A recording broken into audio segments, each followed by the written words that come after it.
Good morning.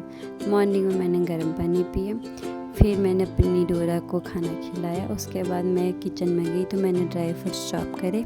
तो mummy बना रही थी हलवा और खीर, तो फिर मैंने उसके लिए चॉप किए थे, तो खीर भी बन के रेडी हो गई थी। इसके बाद मैं रेडी हो रही थी, मुझे जाना था जहाँ बड़े बुजुर्गों की मिट्टी होती, तो मैं यहाँ पे रेडी हो गई थी। तो अब हम चले थे मत्था टेकने, तो मेरे साथ जा रही थी मेरी सास और छोटी सास और मेरी ननद। तो अब यहाँ पे मैं और मेरे हस्बैंड जा रहे थे मत्था टेकने, तो हमने यहाँ पे प्रसाद चढ़ाया।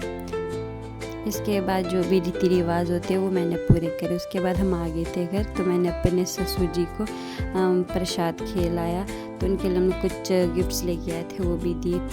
इसके बाद मैं और मेरी सासू माँ ने छोले पूरी बनाई। आज हमारे घर में कन्या आने वाली थी, तो हमने उनके लिए प्रसाद में छोले पूरी दे खीर बनाई थी।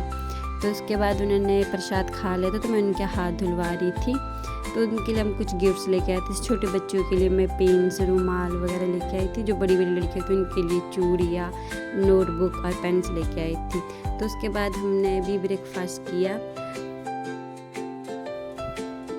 उसके बाद हम शाम के टाइम जा रहे थे गुरुद्वारा साहिब दिए जलाने। हम पहुंच गए थे गुरुद्वारा साहिब, तो मेरे साथ आए थे मेरे हस्बैंड, मेरा छोटा देवर, मेरी ननद। तो अब मैं माथा टेकती हूँ, तब तक आप भी दर्शन कर लीजिए गुरुद्वारा साहिब के।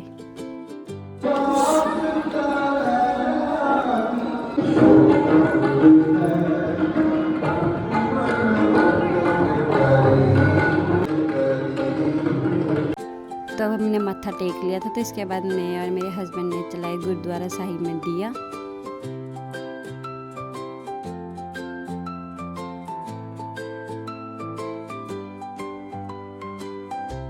तो इसके बाद हम गुरुद्वारे से निकल गए। तो अब हमें जलाने थे गौशाला में दिए। तो अब हम यहाँ पे मैं और मेरे हस्बैंड गौशाला में दिए जला रहे थे। बहुत सारे लोग आए थे यहाँ पे दिए जलाने। अब हम घर आ गए थे, तो मेरी ननद ने राम जी के लिए दिए और मोमबत्तियाँ जलाई। तो हम लग गए थे पटाखे जलाने। तो हम सब ने पटाखे जलाए, मेरे छोटे देवर, मेरी ननद ने। उसके बाद हम गए टेरेस पे, तो हमने जलाया हॉट बलून, मेरे और मेरे हस्बैंड ने। ये सेलिब्रेशन था बंदी छोड़ दिवस और दिवाली का। Thank you so much.